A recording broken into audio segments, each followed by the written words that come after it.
Okay, hello everyone and welcome back to part two. I've got two to introduce, so brace yourselves, and apologies, there seems to be work going on outside my room, so every so often there may be drilling, which is incredibly off-putting.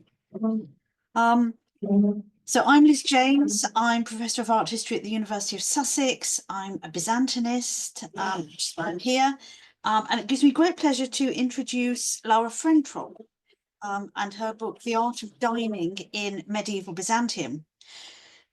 You might think that the art of dining was going to be about what people ate and recipes and things like that. But it's actually about tableware and what tableware can tell us about dining in Byzantium. And the things that it reveals about the Byzantines, about fun in Byzantium, shocking though that might be as an idea. So it's around ideas of the act of eating as an act of reflection, and how decoration and tableware needs to be taken very seriously by us for what it can tell us about Byzantium.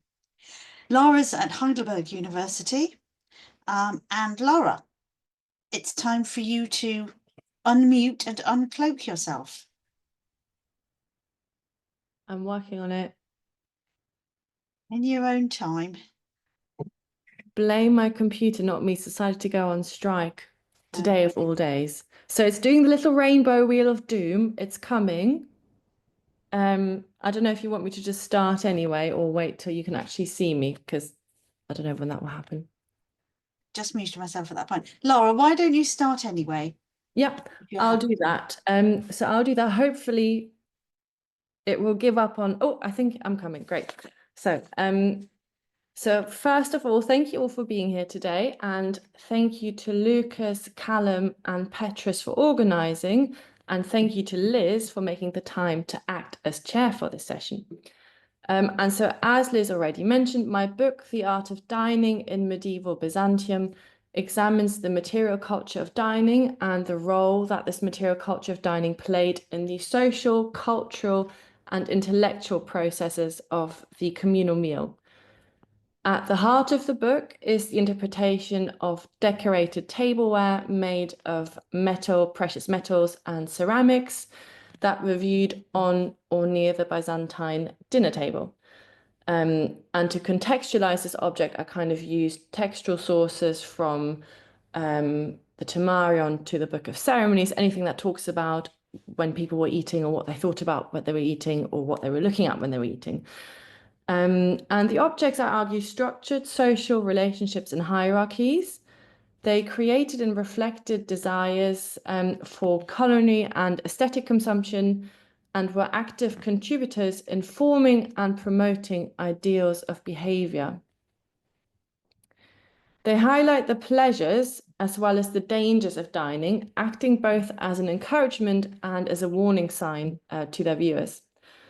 And looking at the objects of tableware and their multi-layered meanings highlights the Byzantines' enjoyments of riddles, wordplay, and rhetorical competition, and in that way also offers up new avenues of approach to other kinds of material.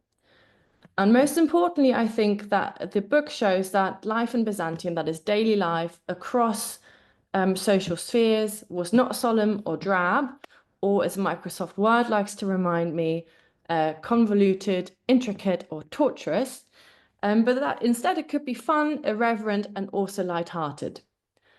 And the project as a whole started out as a PhD thesis on a group of metalwork bowls, cups, and plates, which now are in the State Hermitage Museum in St. Petersburg and attributed to 11th and 12th century Byzantium. And to interpret the imagery on these objects, my thesis sought to recontextualize them at the medieval Byzantine dinner table. And one obstacle that I encountered both during my PhD and after was the issue of the vague and insecure attribution of the material. So are they Byzantine in inverted commas? And what does Byzantine even mean? It was also suggested to me that my thesis was too heterogeneous to be published as a monograph. So I decided that I wanted to look at the same or similar issues and questions, but reframe, rework, and expand the contents of my thesis by considering a slightly extended time frame and using a larger body of material with more secure dating and attribution. To this end, I started looking at medieval Byzantine ceramics bearing figure imagery in a range of shapes, from bowls to chafing dishes, and I focused on some of the most frequently found themes in their decoration, so that's from animals and hybrids to male figures of soldiers and entertainers, to name a few. And now what you may or may not be aware of is that there are a lot of ceramics surviving from medieval Byzantium, both intact and in fragments. Most, if not every museum collection with a medieval or Byzantine component, however minor or major, is likely to have at least a few sherds in its collection. So this is a challenge for you. Think of a random or specific collection, go on their online catalogue and see if they've got any ceramic fragments. And I would bet you that they do. And although the material has been studied in some depth from an archaeological perspective, its art historical study has been more inconsistent. And so my book tries to bridge that gap and to really look at this often underestimated and also underappreciated material to understand the Byzantine art of dining. So both as maybe a cultural art form and an aesthetic or material art form. On the question suggested by the organisers of how long the project took me, how long is a piece of string? So it started out as a PhD thesis, then had some tinkering on the idea in the in-between stages, and then I think the final research and writing up of the draft must have taken me at least 18 months. And in terms of what I enjoyed the most about the research for this book, I think on the one hand, the objects themselves, the material, the metal and ceramic tableware is such a kind of rewarding group of material to look at. They really reward close looking, and their interpretation relies kind of on the gradual unearthing of layers of meaning. And ceramic tableware in particular is so interesting, and I would say that as someone biased towards shiny things, so that's quite a statement, because it's comparatively less expensive and more accessible than precious metal tableware. The ceramic plates and bowls and the decoration offer us an insight into a much broader scope of Byzantine society and into the often elusive area of daily life of individuals living in the Byzantine cultural sphere. It highlights how ideas and what one could call trends did not travel from the highest ranks of society towards the bottom, but instead spread simultaneously across materials, geographies, and socioeconomic spheres. And ceramics, as objects that were easily transported and more readily affordable, played a central role in this process.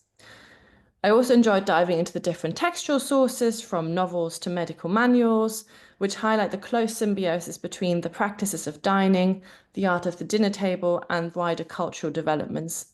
And also, I would add, I really enjoyed working with the editors of the book series, who all brought their different areas of expertise and erudition to the project and kind of broadened my scope on the project. So that's me, and I will see you in the meantime while you look for questions, Liz, if I have taken away the permissions for the camera to zoom and see if I can fix it. Thank you, Lara. I think that's what I thought when I read the book too. So I'm sitting here hopefully waiting for questions, because if I've got to ask some, I'm going to be very unhappy. Any offers from anyone? Well, while we wait for people, I'm going to come in with a few then, Lara. How did you make your choices of material? How did you decide which ceramics? And do you think there may be big gaps? So the choices were kind of, I tried to have a look at what the most representative iconography is. I think that was one big thing. And then, to be honest, out of the 50 bowls showing a fish, it's kind of take your pick. And so in that context, I also tried to find the ones that were most likely to have open access permissions, or that were more easy to publish as an image for the book. So that was also often what the choice of material came down to out of these objects. And then I think the other ones that I chose to focus on are, because some of them are quite unique or a little bit weird, such as the chafing dish that was found in Corinth with what Eunice Daughterman Maguire thought were monkeys on it, but probably are people holding their ears. And I think in terms of gaps, there is obviously the outliers in terms of the material. The one-off objects with slightly weird imagery and inscriptions that would warrant further study. One gap is obviously the imagery of women on these ceramics, although pre-13th, 14th century Cyprus, that's actually quite rare. So that's what I'm currently kind of trying to look into. So I tried basically to find the most frequently occurring images, try to find a nice version, a nice example of it, covering both sort of more destroyed or more rudimentary looking objects to more highly worked ones, and also looking at publication rights, permissions, image permissions. Yeah. Yes. I think those of us who deal with the material in visual sources are very familiar with that as a strategy.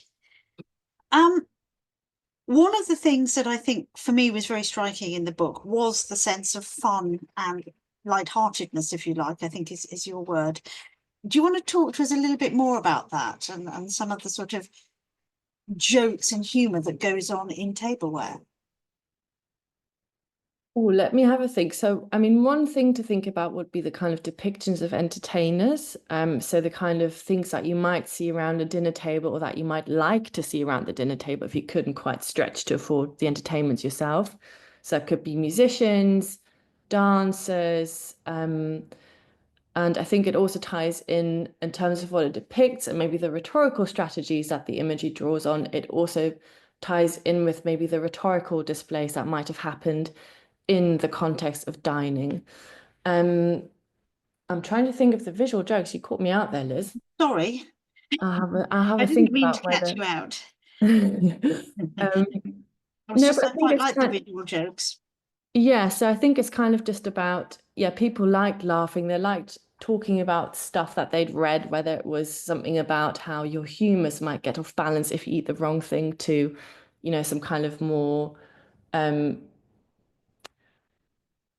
some more popular entertainment, let's say. So I think it wasn't all about competition and display. That was obviously a big part, but it was also about more of that was about people coming together. And that's what happens when you have a meal with your friends as well. You make jokes, you talk, these kind of things. Yeah. Do you get any of those sorts of plates and bowls like you get from classical symposia, where the joke is when you finish it and you suddenly see the picture on the plate? Do you know what I mean? Like those ones, like the big hylixes that you get for the symposia, where around the outside you've got the party, and then you knock back the wine in the bowl, and you've got a picture of a young man throwing up his guts, sort of thing. Yeah, I would say not in that way. So I think we could think more about the plates or bowls that are maybe about the last judgment and death and punishment for your sins. So it's not as light-hearted as that in that context. But so some of the objects, so I mean, one of the questions is to what extent, especially the ceramic vessels, no, not the ceramic, the metal vessels were used so that they have food on them. And I mean, the ceramic vessels were way more likely to have been used in a practical way, but I think the function of them is at the end of the day to be looked at, not just to be serving food on them. But no, there is nothing. So usually the ones at the bottom are fishes, birds, warriors. So it's quite rare that we have very small or intricate details that might have that kind of joke in them. So I think it's more the plate, for example, with Adam holding his head after he's fallen from Eden. That might be more the kind of thing that you might see. So that would be a rather depressing end to your meal. But we're still looking for the joke somewhere. I'll tell you if I find one. Thank you. There's a question from Alistair Grant, which is, could you say a bit more about the everyday life aspect of the book? What sort of cross-section of society is represented in your material, and how is it weighted? So that's a good question. So I think ceramics that's important to point out, they were not as cheap as we might assume. They were quite laborious to produce. They took multiple days to be worked, to be dried, to be glazed, to be fired. They took several tons of fuel.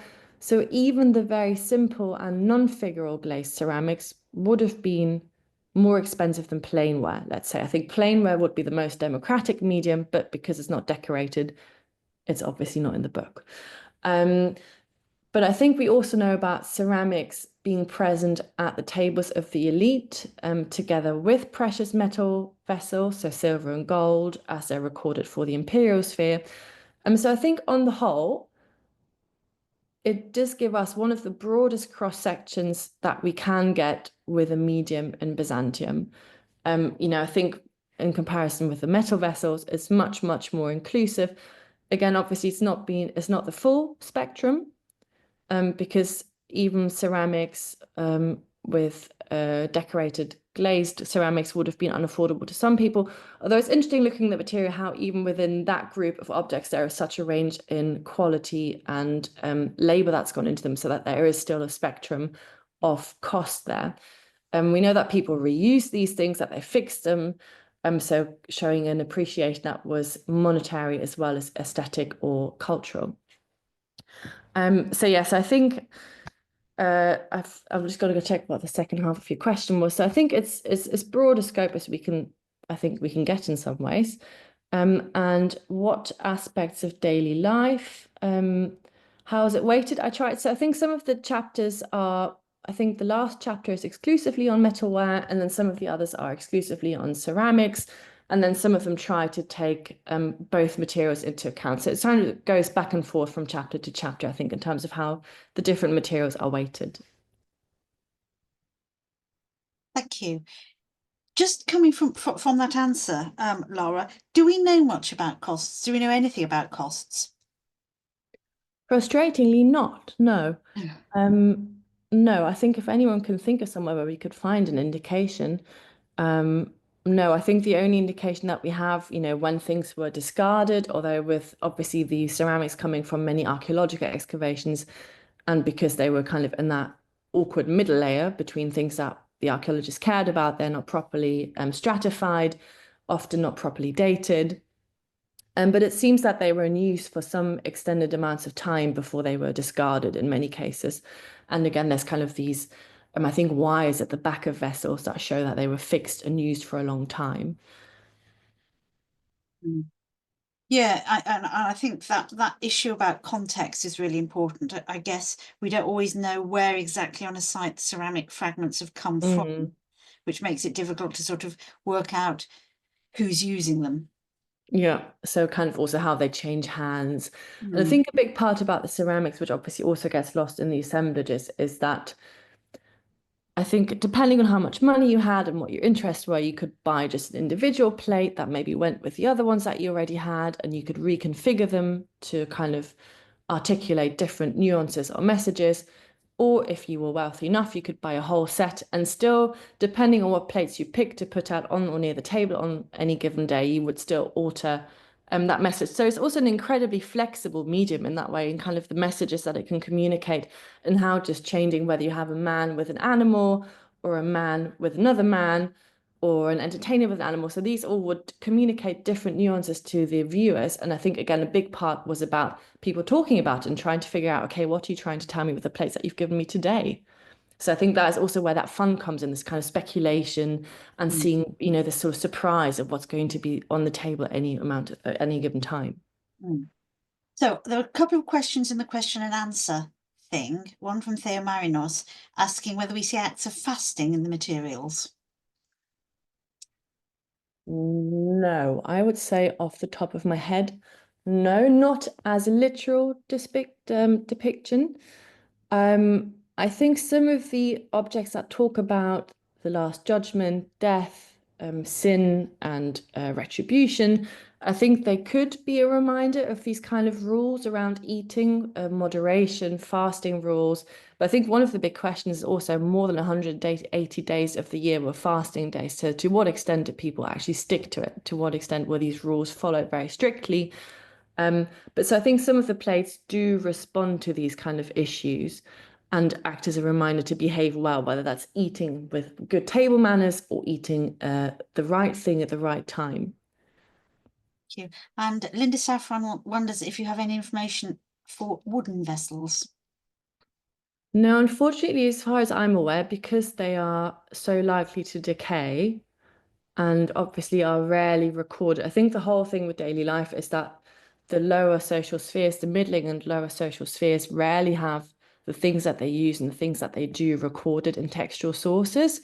So I'm not sure he would have considered it worthwhile to write about wooden vessels in a house. I think possibly might be worth having another look at Oikonomides and his inventories and wills. They might list such a thing. But I think it's difficult with these because they sort of survive so rarely in the archaeological record and the textual record.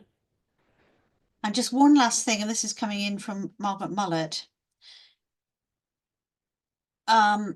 You talk about food, some amazing dishes and how they connect with literary aesthetics. What's your favourite? And I'm going to gloss that and say, what's your favourite bit of tableware? My favorite bit of table ever. That's such a hard question. I think because it was such a weird one to figure out, I enjoyed the chafing dish with the monkeys question mark. Mm. That was a really interesting one to figure out, and the material that hung off that. Um, yeah, I think that would be the favorite in the book. Oh, sorry, Margaret's now telling me she wants to know your favourite food. My favorite food. I see what. Possibly Byzantine, so you know. Oh, that is a hard question. I don't think I could answer that. Yeah. Currently, well, I'm in Thessaloniki right now, so currently it would be pita gyros. Did they eat that off tableware in Byzantium? Maybe. No, I'm not sure about chips. Probably no crinkle cut chips. But well, we know the foods are also not really recorded in the sources. We have some cookbooks. Actually, we don't really have cookbooks. I'm trying to remember the name. There's these translated texts, and some of them talk about how you make rose sugar or things like that. How you might make certain condiments, but we don't really have that much information on what they really ate. Just we know they ate a lot of lentils. We know if they were wealthy, they ate meats. Yes. I bet there was Um, a lot of wind in Byzantium. yes, possibly, yes. Mm. Laura, I think we're just about out of time, but Thank thank you very you. much. I'm sorry we couldn't see you, but I hope you're having a lovely time in Yeah. Thessaloniki. I'm not sure what's going on with the permissions, but thank you, everyone. Thank you, Liz. And thank you for the Okay. questions. Okay. Take care. Bye. Bye.